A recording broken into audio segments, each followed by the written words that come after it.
Stand by, stand by. Let's make sure we're recording. Go. Well, Mr. Coons, thanks for having us back to Blessed John Paul II again here in Hamilton. All good, Joe.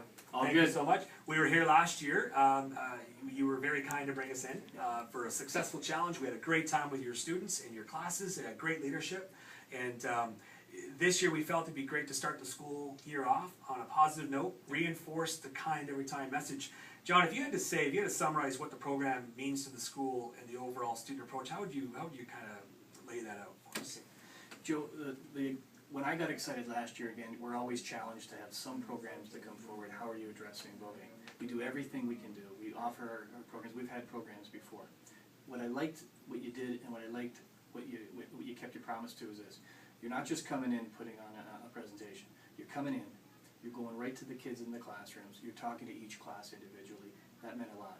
When I was able to talk to you before and say, here are some of my specific concerns, you took it to heart, you addressed those concerns, you took some writing from the kids, and you made sure that when you looked at it, you did it respectfully, and you and I could dialogue about what some stuff that you could provide for support, and again, some support you could give to the kids. So I liked that it was personal.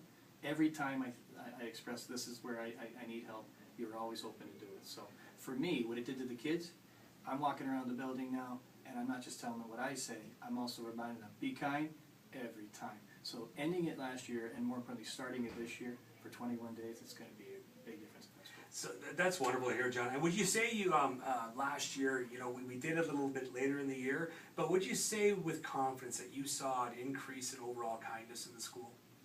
Again, it made a difference because we made sure as a staff and as a team, we were reinforcing it. It wasn't just a presentation that was left. It's a PA system and a reminder. It's constant reminders in the classroom. And again, this year you've just extended it by adding, again, a little more of a classroom challenge so they can really, really promote it themselves. So, did I see a difference?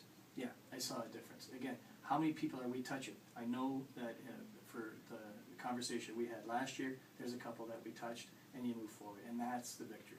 And John, in closing, would you recommend this program to other schools? Absolutely, absolutely. I know when you and your team come in, we've got that individual. I know that as a principal, I can sit down with you before and say these are truly the needs of my school. It's great when you bring your team in. It's great when we have a hockey team. We had guys could. Yeah. I mean, trust me, that did make a difference on the children. It got the dialogue going. But really, that I know that if my parents want to talk to you, you'll come out and do presentations. Absolutely. I mean, it's personal. If they can look you in the eye and say you're committed, and then you guys can look at us and say we're committed back, it works. Yeah, it definitely goes both ways. And we launch a foundational program, but then when we launch it, it really takes the leadership of yourself and your staff, and that's the biggest difference, and that's wonderful, and the students are so well received. But I noticed during the conversation you dropped your hat. Oh, Joe, really? Help me out here? Yeah. You know what, man? You're always going to be kind every time. Kind every time.